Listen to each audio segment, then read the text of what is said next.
Dalam belajar Al-Quran juga sama. Terus pokoknya ngajiku ini kita tompo syukur gak tompo ya wis ngono dosa malah. Karena dia tahu ternyata dia membacanya salah tapi dia tidak berusaha untuk memperbaiki. Padahal di sana ada perintah untuk menjaga bacaan Al-Quran.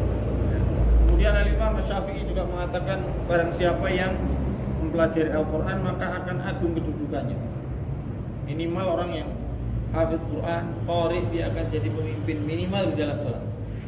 Minimal di dalam sholat.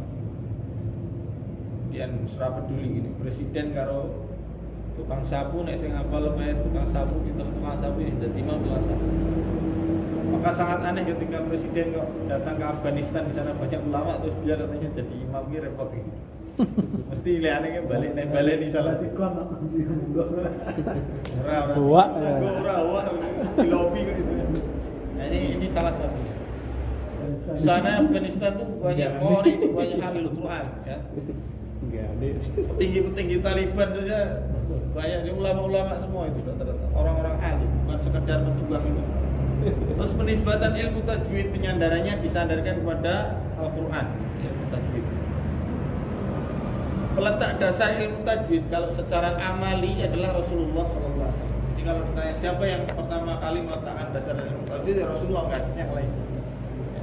Tapi kalau dari sisi teori para imam qiraah yang mengatakan yang pertama kali Abdul Aswad Ad-Duali, ada yang mengatakan Abu Muzahim Musa, imam qiraah. Tapi secara praktek bahwa yang pertama kali mengajarkan tajwid ya Rasulullah itu.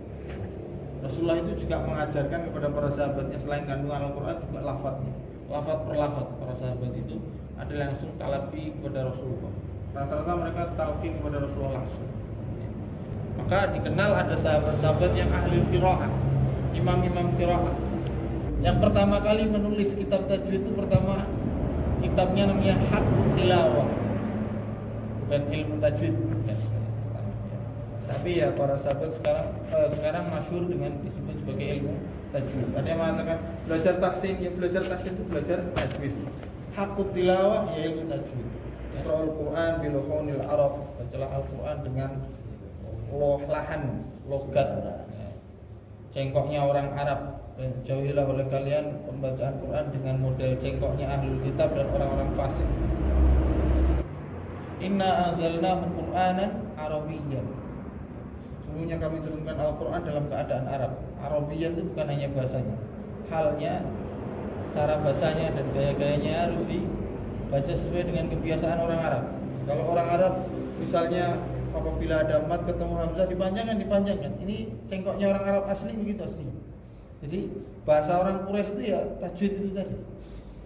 Nah, jadi kalau kita melihat bagaimana kira-kira ngobrolnya para sahabat itu ya begitu, ada ikhfa idharnya. Karena mereka bahasanya bahasa Quran, bahasa fasih.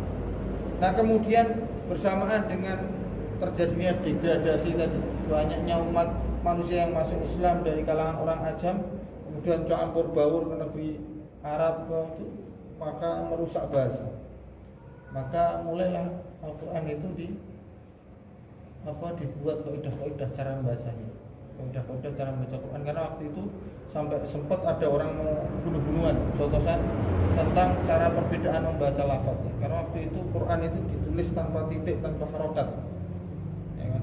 Kemudian mulai di zaman Umar ada peletakan titik-titiknya. Kemudian harokat itu juga di zaman-zaman setelah. Kemudian masalah-masalah bermunculan dalam masalah itu. Kemudian itu terus mulai Umar yang pertama kali lihat itu. Kemudian di zaman Abu Bakar dikumpulkanlah para ahli Quran, kemudian ditulis mushafnya, kemudian disimpan. Kemudian ditulis ulang di zaman Utsman, kemudian mushafnya itu disimpan oleh di rumahnya Hafiz. Kemudian diperbanyak menjadi 7 dan disebarkan ke negeri-negeri Islam. Tingkat-tingkat. Untuk menjaga makhrajnya maka hukumnya wajib, mengabaikannya haram. Seperti orang baca hak jadi kha, Bismillahirrahmanirrahim, ini salah, haram. Ya. Kalau dia tahu itu salah maka dia harus berusaha. Atau Bismillahirrahmanirrahim, ya, kayak orang kita itu. Jadi orang kita itu kalau berharokat ha itu cenderung dibaca ha. Kalau sukun cenderung dibaca ha. Ha sukun itu jadi ha. Wa ilul likulli humazatil lumazah.